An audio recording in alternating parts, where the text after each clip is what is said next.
आज फार्मास्यूटिक्स का 9th lecture है और इसके अंदर हम लोग आज 3 टॉपिक्स को कवर करेंगे। Absorption, centrifugation and decantation. Starting with absorption.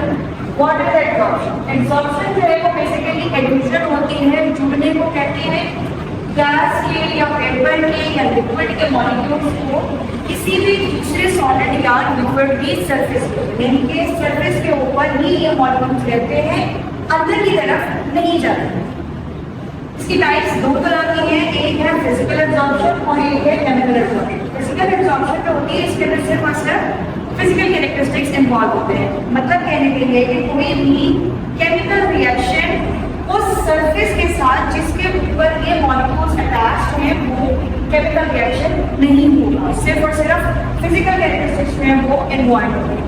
इसकी एग्जाम्पल है कि जो ड्रग्स, जितनी भी ड्रग्स हमारी स्किन से या जीआईटी से, डाइजेस्टिव ट्रैक्ट से जो है वो अब्जॉर्ब होती हैं, इस प्रोसेस को एब्जॉर्प्शन कहते हैं। इसी वजह से यहाँ पर मैंने लिखा है drugs that are absorb through skin and GIT, यानी कि यहाँ से ड्रग्स जो है उनका जो अब्जॉर्प्शन का मैकेनिज्म जो होता है वो एब्जॉर्प्शन के थ्रू होता है। इसमें स्किन या जीआईटी के साथ केमिकल रिएक्शन नहीं। नेक्स्ट आ जाती है हमारे पास केमिकल एब्जॉर्प्शन। केमिकल एब्जॉर्प्शन में क्या होता है कि जो मॉलिक्यूल्स होते हैं जो अटैच हुए होते हैं किसी भी दूसरे सॉलिड या लिक्विड की सरफेस के ऊपर, वो उस सरफेस के साथ है वो केमिकल रिएक्शन अंडरगो करते हैं। Example, accumulation of oxygen on the surface of iron. Iron की सरफेस के ऊपर जो है अगर वो इन कांटेक्ट में आ जाती है oxygen as well as moisture, तो उससे क्या होता है कि उसके ऊपर जंग लगना शुरू हो जाता है, व्हाइट सी अपीयरेंस आना शुरू हो जाती है, रस्ट उसको कहते हैं। वो किसी उस वजह से होती है कि ऑक्सीजन जो है वो मॉइस्चर कंटेंट के होने की वजह से, एयर की ह्यूमिडिटी होने की वजह से आयरन की सरफेस के ऊपर रिएक्ट कर जाती है, एक्यूमुलेट कर जाती है। ये थी एग्जाम्पल इसकी केमिकल एब्जॉर्प्शन की। अब हम देखते हैं कि इसकी फार्मेसी की फार्मास्यूटिकल इंडस्ट्री के अंदर क्या एप्लीकेशन है। ड्रग्स जो है वो इस पाथवे से एब्जॉर्प्शन के थ्रू एब्जॉर्ब होती हैं। अगर हम कोई भी ड्रग्स के थ्रू दे रहे हैं या फिर जो है वो जीआईटी के थ्रू दे रहे हैं तो उसके थ्रू जो है एब्जॉर्प्शन का जो मैकेनिज्म होगा वो एब्जॉर्प्शन होगा। Mechanism of antidotes. एंटीडोट्स जो होते हैं वो पॉइजन्स के या फिर ड्रग की ओवरडोज के को ओवरकम करने के लिए दिए जाते हैं। यानी कि अगर कोई स्पेसिफिक पॉइजन है जो किसी पेशेंट ने जो है वो इनटेक कर लिया हुआ है, उसके बरअक्स जो एक्ट करेगा उस जो मैकेनिज्म है उसके पॉइजन के मैकेनिज्म को या उसका ओवरडोज के मैकेनिज्म को जो है वो ओवरकम करने के लिए या उसको रिवर्स करने के लिए या उसको खत्म करने के लिए जो हम दवाई जो भी मेडिसिन हम इस्तेमाल करेंगे वो एंटीडोट है। तो इसका एंटीडोट का भी जो मैकेनिज्म होता है एब्जॉर्प्शन को फॉलो करते हैं। गैस मास्क जो है, गैस से प्रिवेंशन के लिए जो मास्क बनाए जाते हैं जो कि पॉइजनस गैसेस से प्रिवेंट करते हैं, अवॉइड करवाते हैं, ऐसे गैस मास्क होते हैं। इसमें एक्टिवेटेड चारकोल जो है वो एब्जॉर्प्शन के मैकेनिज्म को फॉलो करती है ताकि जो भी उसका गैस मास्क को पहने तो वो अवॉइड कर सके जो भी पॉइजनस गैसेस जो है वो उसके लिए। इसके अलावा सिलिका जेल की जो छोटे छोटे बॉल्स होती हैं, एक छोटे से पैकेट में होती हैं, अक्सर दवाइयों के अंदर मौजूद होती हैं।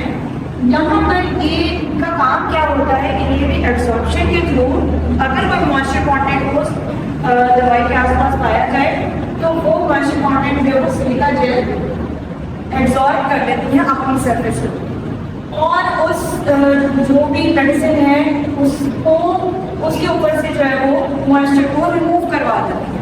ठीक है, यानी कि सारा मॉइस्चर जो भी उसके इर्द गिर्द मौजूद है ड्रग के इर्द गिर्द वो ये खुद एब्जॉर्ब कर लेती है। एब्जॉर्प्शन क्रोमैटोग्राफी जो है इसमें टीएल क्रोमैटोग्राफी और इसके अलावा कॉलम क्रोमैटोग्राफी, तो क्रोमैटोग्राफी जो है वो एब्जॉर्प्शन के तरीकेकार पर फॉलो करती है, इसकी मैकेनिज्म को फॉलो करती है। और इसके अलावा ये यूज किस लिए की जाती है एब्जॉर्प्शन की क्रोमैटोग्राफी के लिए, प्यूरिफिकेशन हम कर सकें या फिर सेपरेशन कर सकें हार्मोन्स की या फिर पिगमेंटेशन की।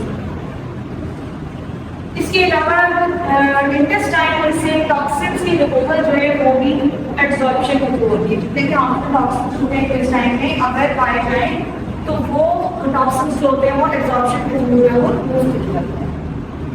नेक्स्ट आ जाता है सेंट्रीफ्यूगेशन। सेंट्रीफ्यूगेशन जो होता है इसके अंदर हम सेंट्रीफ्यूगल फोर्स इस्तेमाल करते हैं या रोटेशन जो है हाई स्पीड की रोटेशन इस्तेमाल करते हैं ताकि हम सॉलिड कंटेंट्स को लिक्विड कंटेंट्स से सेपरेट करते हैं। अक्सर होता है ब्लड बैंकिंग में ब्लड के साथ ही किया जाता है सेंट्रीफ्यूगल जो उसमें सेंट्रीफ्यूगेशन का जो प्रोसेस है ये ब्लड बैंक्स में अक्सर इस्तेमाल किया जाता है और इसमें जो हाई स्पीड में ब्लड का जो सैंपल होता है उसको रोटेशन दी जाती है ताकि उसके जो सॉलिड कंपोनेंट्स हैं वो लिक्विड कंपोनेंट्स से सेपरेट कर सकें। इसमें जो है वो सॉलिड कंटेंट्स लिक्विड कंटेंट्स से सेपरेट होती है। अच्छा, सेंट्रीफ्यूगल फोर्स बेसिकली होती क्या है? दो तरह की फोर्सेस होती हैं जो एक्ट कर रही होती हैं किसी भी ऑब्जेक्ट पे या सब्सटेंस पे जब वो सर्कुलर मोशन में मूव कर रहा है। एक होती है सेंट्रीपिटल फोर्स और दूसरी होती है सेंट्रीफ्यूगल।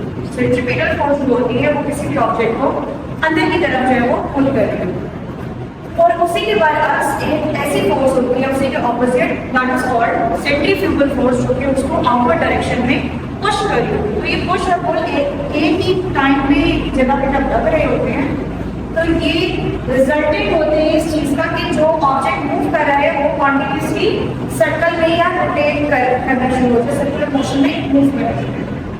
एप्लीकेशन इसकी क्या है कि ये ब्लड के कॉम्पोनेंट्स है ब्लड बैंक्स के अंदर उनको सेपरेट करने के लिए इस्तेमाल किया जाता है। इसके अलावा जो स्किम्ड मिल्क होता है जिसके अंदर फैट का कंटेंट जो है वो रिमूव किया जाता है, तो मिल्क के अंदर से फैट का कंटेंट रिमूव करने के लिए भी इसको सेंट्रीफ्यूगेशन को इस्तेमाल किया जाता है। इसके अलावा वाइन की क्लैरिफिकेशन के लिए उसको क्लियर बनाने के लिए उसकी प्रेजेंटेशन बेहतर करने के लिए और उसकी स्टेबिलिटी मेंटेन करने के लिए भी सेंट्रीफ्यूगेशन का इस्तेमाल किया जाता है। यूरिन और ब्लड कॉम्पोनेंट्स इनके अंदर में जो कॉम्पोनेंट्स होते हैं यूरिन के अंदर और ब्लड के अंदर वो रिसर्च लैब्स में और फोरेंसिक लैब्स में जो है वो उनकी सेपरेशन के लिए भी सेंट्रीफ्यूगेशन का जो मेथड है वो इस्तेमाल किया जाता है।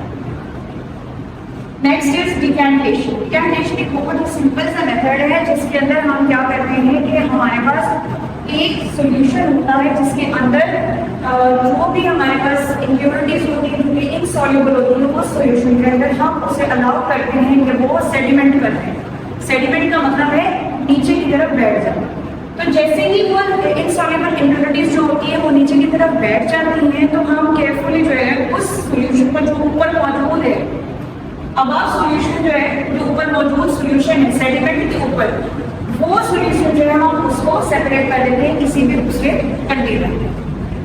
तो ये प्रोसेस जो है दिस इज कॉल्ड डिकैंटेशन। इसमें क्या है कि हम लोग सॉल्यूशन किसी भी सॉल्यूशन को जो है वो इनसॉल्युबल इम्प्योरिटी से अलग कर सकते हैं या फिर किसी भी सॉलिड अगर ये जो इम्प्योरिटी जितना हम कह रहे हैं इनसॉल्युबल अगर ये हमारे पास ड्रग हो कोई ऐसी जो कि किसी स्पेसिफिक सॉल्यूशन में इनसॉल्युबल है हम उसको सेपरेट करना चाह रहे हैं प्योरीफाई करना चाह रहे हैं तो ये भी इस प्रोसेस से डिकैंटेशन के प्रोसेस से पॉसिबल हो सकता है कि उसका जो वाटर कंटेंट है वो ऊपर की तरफ जमा हो जाएगा और जो हमारे पास प्योरीफाइड ड्रग है वो नीचे की तरफ सेडिमेंट हो जाएगी। तो हम ऊपर से सॉल्यूशन को रिमूव कर देंगे और पीछे जो हमारे पास ड्रग बच जाएगी वो प्योरीफाइड फॉर्म में। इसके एप्लीकेशंस क्या है कि दो इनमिसिबल लिक्विड्स हैं, दो ऐसे लिक्विड्स जो आपस में मिसिबल नहीं है, आपस में उनकी सॉल्युबिलिटी नहीं है, जैसे वाटर एंड ऑयल जो है वो आपस में सेपरेट जो आपस में सॉल्युबल नहीं होते हैं या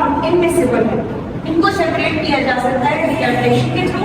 इसके अलावा सॉलिड्स की प्यूरिफिकेशन के लिए मैंने अभी आपको बताया कि अगर हमें कोई भी सॉलिड चाहिए कोई भी ड्रग चाहिए जो कि प्यूरिफाइड फॉर्म में हो तो हम डिकैंटेशन के थ्रू ऑब्टेन कर सकते हैं। इसके अलावा लिक्विड्स में उनसे सॉलिड को सेपरेट करने के लिए कोई भी ऐसा सॉल्यूशन है हमारे पास जिससे हमने कुछ स्पेसिफिक सॉलिड जो है उसको सेपरेट करना है which is insoluble in that solution, उसके लिए भी हम डिकैंटेशन का प्रोसेस इस्तेमाल करते हैं। इसके अलावा जेल्स और मैग्मास इनको सेपरेट करने के लिए भी हम डिकैंटेशन का प्रोसेस जो है वो उसको यूटिलाइज करते हैं। जेल्स क्या होते हैं सेमी सॉलिड या प्रिपरेशन होती है और ये क्लियर इन नेचर और इनकी जो कंसिस्टेंसी होती है वो ज्यादा विस्कस नहीं होती है, कुछ केसेस में विस्कस होती भी है कुछ केसेस में बिल्कुल भी विस्कस नहीं होती है, लेकिन ये ट्रांसपेरेंट होती है क्लियर होती है, इनके आधार पर देखा जा सकता है।